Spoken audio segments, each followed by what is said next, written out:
नियोजन नीति इस वक्त राज्य का एक अहम मुद्दा बना हुआ है। छात्रों की रोजगार से लेकर छात्रों के जो उम्र बीतते जा रहे हैं, लेकिन नई नियोजन नीति लगभग 23 साल बीत गए।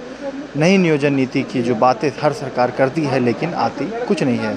वर्तमान की जो सरकार है, इन्होंने भी कहा था कि हम नई नियोजन नीति लाएंगे, 1932 खतियान आधारित स्थानीय नीति नियोजन नीति को बनाएंगे, लेकिन कल कैबिनेट में जो है प्रस्ताव पार हुआ। इस वक्त हमारे साथ माले विधायक विनोद सिंह हैं। विनोद जी, एक बड़ा मुद्दा है रोजगार का। उम्र बीतते जा रहे हैं, युवा के गोल्डन पीरियड जा रहा है, लेकिन नई नियोजन नीति नहीं, पुराने वाले को ही संशोधित करके नए तरीके से लाया जा रहा है। सरकार ने कई ढिंडोरे पीटे कि नए तरीके से लाया जाएगा, लेकिन होता कुछ नहीं है। बिल्कुल, सरकार ने तो पहली बार ही जिसको कहते हैं ना कि सबक नहीं ली, रघुवर दास की नीति फेल होने के बाद उसी आधार पर 10th और 12th की नीति नहीं लाना चाहिए था। लेकिन जब वह भी रद्द हो गई तो अब स्थिति हो गई है दूध का जला छाछ भी फूंक करके पीने वाला। स्थिति ये हो गई कि राज्य में पूरी तरीके से नियुक्तियां बंद है, और इसीलिए सबसे पहले सरकार को जहां नियुक्तियां वो दे सकते हैं उनका रास्ता प्रशस्त करना चाहिए। प्राइमरी टीचर में काउंसलिंग के आधार पर हाई कोर्ट ने फैसला दे दिया था, वहाँ करीब 2500 लोग हैं। टेट पास पारा शिक्षक हैं, करीब करीब जो है 12000 हैं, वो तमाम लोग हैं। तो ये नियुक्तियों का रास्ता जो खुलने की बात है, वो नियुक्तियाँ प्रारंभ करनी चाहिए।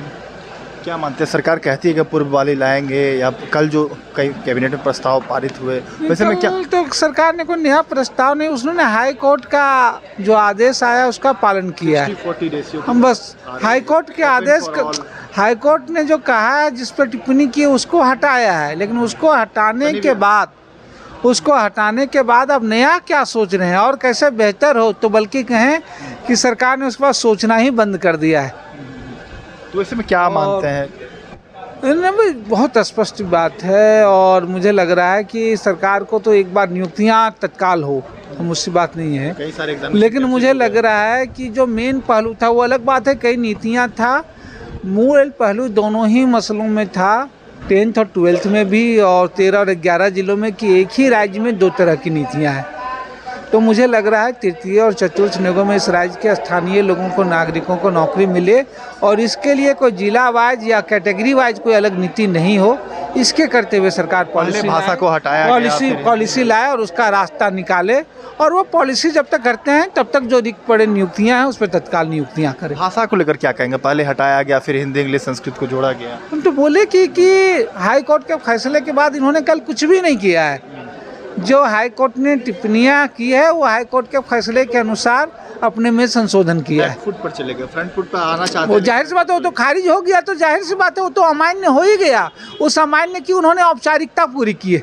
क्या ये सरकार डिसीजन नहीं ले पाती है, या लेती है फिर उसे निर्णय सही नहीं? मुझे लग रहा है कि इसके लिए जितनी फास्ट और दृढ़ इच्छा शक्ति दिखनी चाहिए, वो थोड़ा अभाव दिख रहा है। खास करके इस बार के बजट में भी अगर आप देखेंगे तो नियुक्तियों की बात, रोजगार की बात, उस पर मौन है, जबकि एक बड़ा मुद्दा है यह।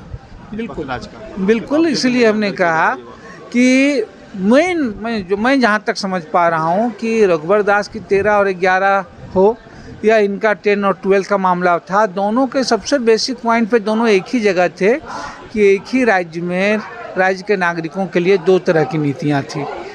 तो मुझे लग रहा है इससे सबक लेते हुए एक ही राज्य में ये अभी भी इस बात पे सरकार को कायम रहना चाहिए कि 3rd और 4th में इस राज्य के स्थानीय लोगों को जो है नौकरियां मिले, उनके लिए रास्ता रहे, उनके लिए बेहतरी हो, लेकिन इसके लिए पूरे राज्य के नागरिकों के लिए एक नीति हो, राज्य के अपने ही राज्य के नागरिकों के लिए 2 नीति नहीं है। सरकार कहती है भाजपा द्वारा चुनौती दे दिया जाता है, भाजपा के नेताओं द्वारा चुनौती स्पष्ट है, वो तो सही है। भारतीय जनता पार्टी इन सब मामलों में बिल्कुल ही क्षेत्रीय या जो स्थानीय हैं उनके विरोध में है, नीतियां वो तो है, लेकिन सवाल है उन तमाम बाधाओं के बावजूद सरकार अभी आपके हाथ में है, सत्ता आपके हाथ में है, तो उनसे लड़ते हुए आप नीतियां बनाइए। तो सरकार आपके हाथ में है, आप नीतियां बनाकर नियुक्ति दे सकते हैं, यह कहना है माले विधायक विनोद सिंह का, क्योंकि युवाओं की आवाज़ यह हमेशा उठाते रहते हैं, नियुक्तियों की मांग को लेकर जो है हमेशा उठाते रहते हैं। देखने वाली बात होगी कि सरकार कब तक आखिर नई नियमावली बनाकर नियुक्ति का एग्जामिनेशन को शुरुआत करती है। फिलहाल इस खबर में इतना ही। लाइव लगातार रांची से मैं कौशल कुमार।